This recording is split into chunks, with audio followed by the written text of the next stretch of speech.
Hi YouTube, it's Tracy from Entrepreneur Girl, and today is Tracy's Tuesday Tips, and we're talking about how much money do you really need to start up your eBay and Amazon business, and we're also going to be talking about how many hours does it really take to earn a full-time income.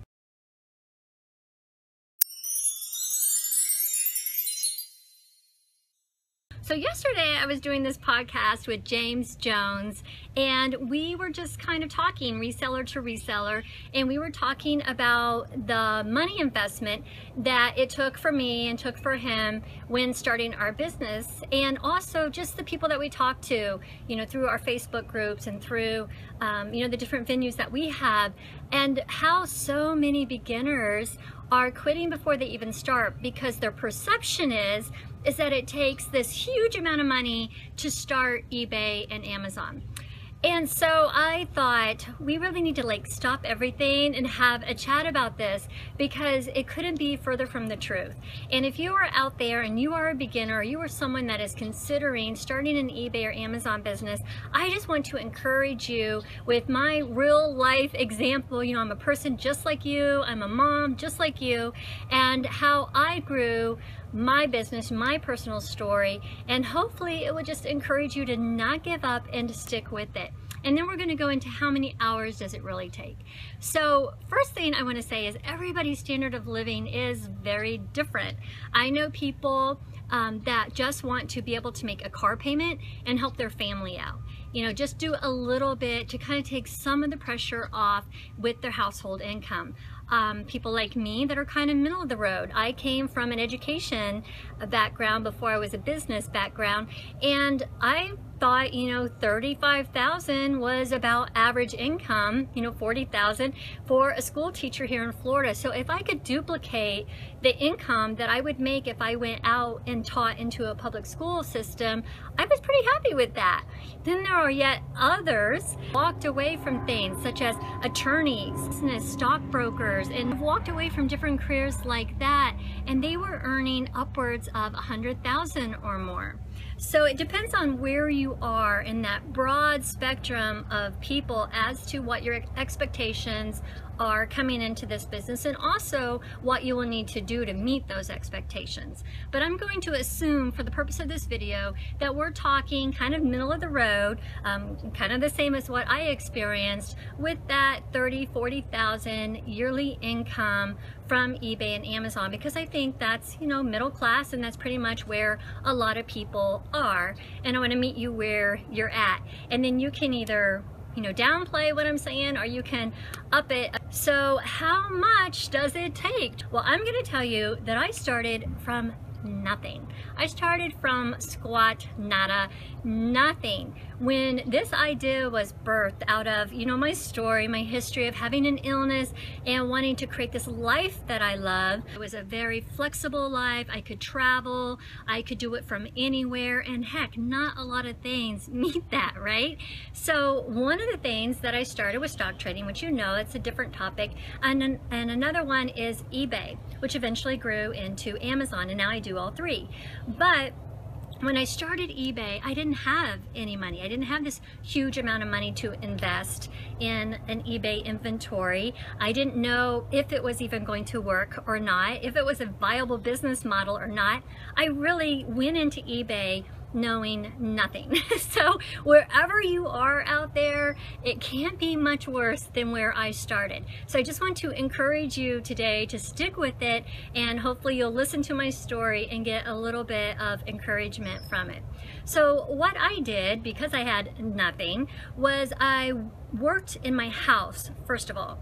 We have a large house, we have a lot of kids, there was a lot of stuff that we had accumulated throughout the years, stuff that I didn't need, stuff I didn't want, heck, some things I didn't even know I had.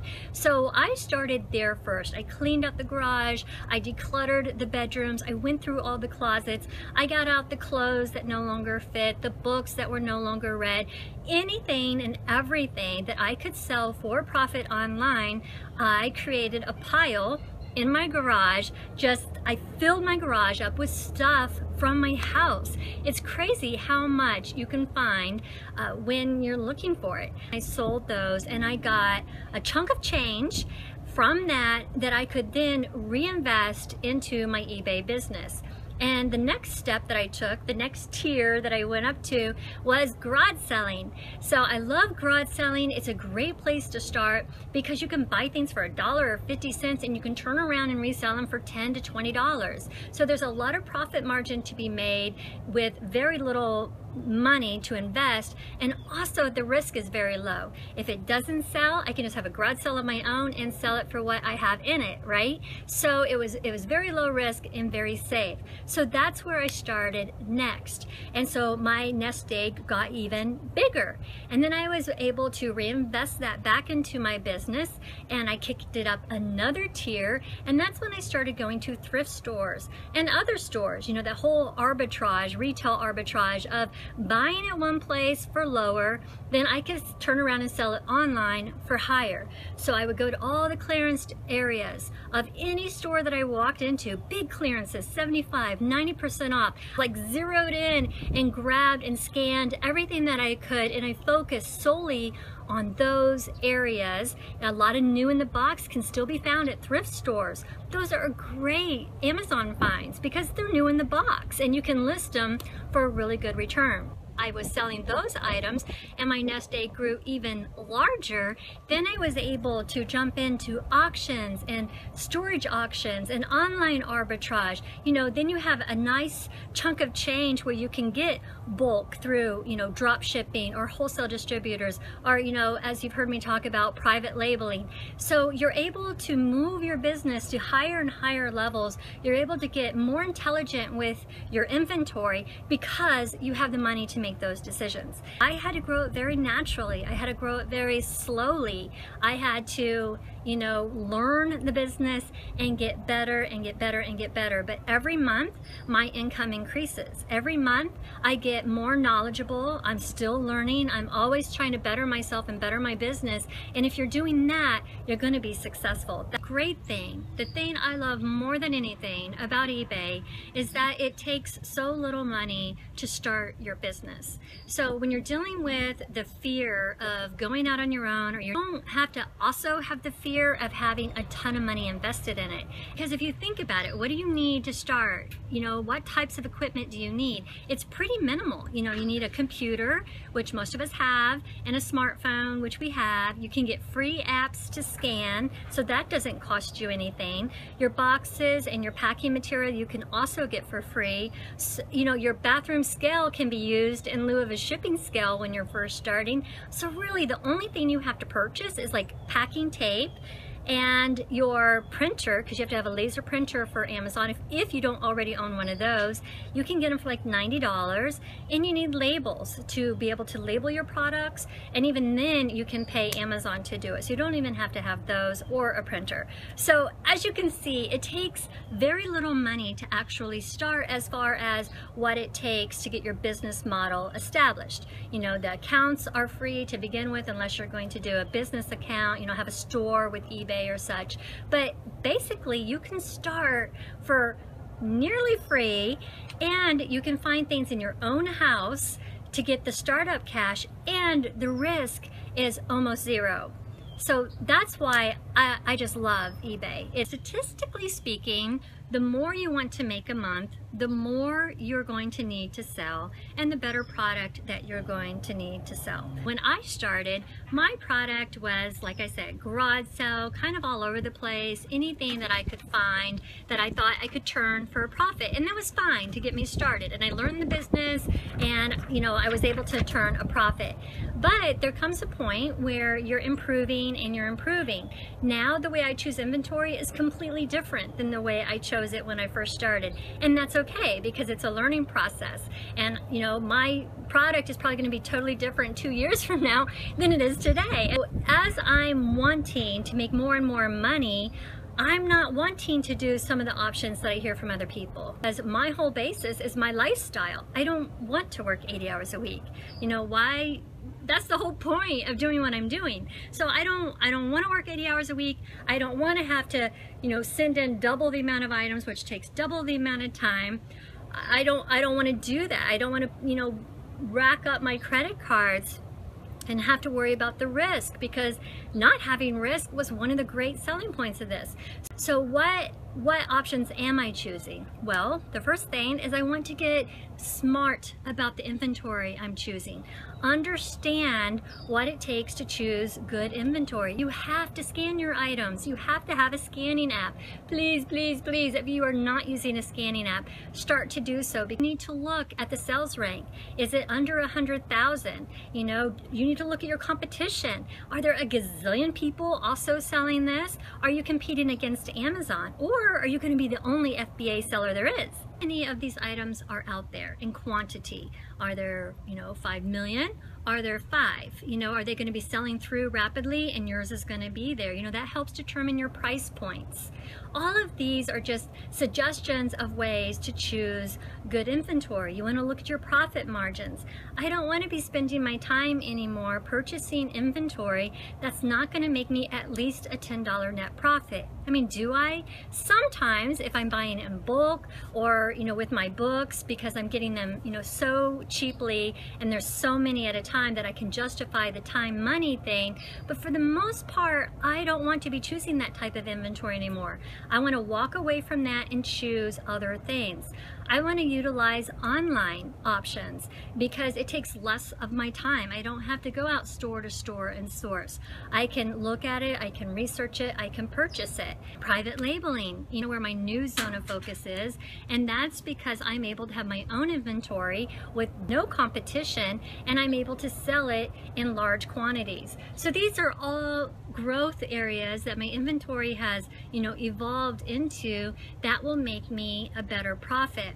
And the funny thing was, when James and I were talking yesterday, I think it's actually harder when you're first starting than it is when you're experienced. Because when you're first starting, not only are you dealing with all the fear that we just talked about, and dealing with, oh gosh, what if I fail, and I'm gonna spend all my money on this, and not only are you dealing with just the mental aspects of that, but you're also dealing with the learning curve. You don't know how to do this yet. You're not really clear on how to purchase inventory or what places you can go to purchase inventory. And you don't have the money. The more money I make, the more money I have to reinvest into my company. And the more money I have to reinvest, the bigger bulk items I can buy, the better items I can buy. So it kind of snowballs into this really awesome thing. But if you don't ever start the snowball, you're never going to get there. And so that's why I wanted to do this video, because you just need to stick with the program and know that it doesn't take a lot of money to start this up.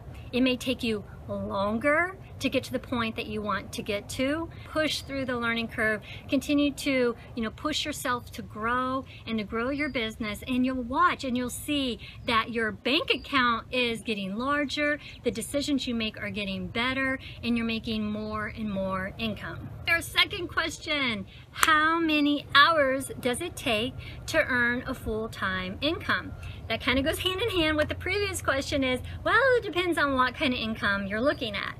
So I have other videos that are pertaining to how much do you want to make a month, and then how to calculate it working backwards to how much you need to make on a daily basis, how much product, kind of a general rule of thumb, how much product you want to be listing. I started, I was only working 4 hours a day. That was it. That was all I wanted to work, because I want to spend time with my kids. I want to homeschool. I want to spend time with my parents. I want to have this life that I'm super excited about, and it wasn't going to be working. If you want to work 40 hours, you should be able to double that, just focusing on eBay and Amazon. Now, when James asked me this question yesterday, I was like, I have to be honest. I am now working like full time. I'm doing my eBay and my Amazon, but I'm also doing my YouTube, which I'm passionate about, and then I'm also book writing now, and I'm also, website launching, and I'm doing these things that I'm super excited about, has purpose in my life. And I think to myself, am I spending it the way I said I wanted to spend it when I almost died in the hospital? Yeah, I am. I'm writing this book, which in all reality is not going to make me a ton of money. I hope it makes me some. I hope it opens some doors for me, but if I can change lives, if I can help you by making this video, or if I can help you by making that book, is this time well spent? Absolutely. So am I spending like a gazillion hours on this? Yeah, pretty much. That's what I'm doing. And my family is supporting me doing it, and it's worth it to me. So am I working, as far as work, quote unquote, is 40 hours a week? Yes, I am. Can you do it working 4 hours a day? Yes, you can, because that's where I started and that's what I was doing. I love what I do, and I can watch movies and I can list and I can be, working on stuff while out running errands. I can be sourcing, and I just integrated it in my life so easily and so completely that there was very little separation from Tracy and Entrepreneur Girl. We're the same thing. And I was just able to integrate it in my life pretty effortlessly and joyfully. Now, every hour that I spend not listing and not making money, like my website right now, I'm not making any money off of it because I haven't even launched it. But behind the scenes, I've spent weeks and months, on my website. So I'm not, I haven't gotten paid for that. That's been work that I've done for free, and I kind of think, oh gosh, I should be listing because I'm not making, X amount of dollars. It's actually taken away from my monthly income instead of adding to it. But I know that I'm investing in myself and in my company, and that the returns will come later. And so I'm okay with that decision, with the website and with the book and with, the other things that I want to do. So I hope that answers your question as to how many hours. And I just want to encourage you today that if you are worried about the money that it takes, or if you are worried about the time that it takes, that you need not worry anymore, because I'm just like you. I did it, you can do it, and I hope today was a good tip and was encouraging to you, and I will see you next Tuesday.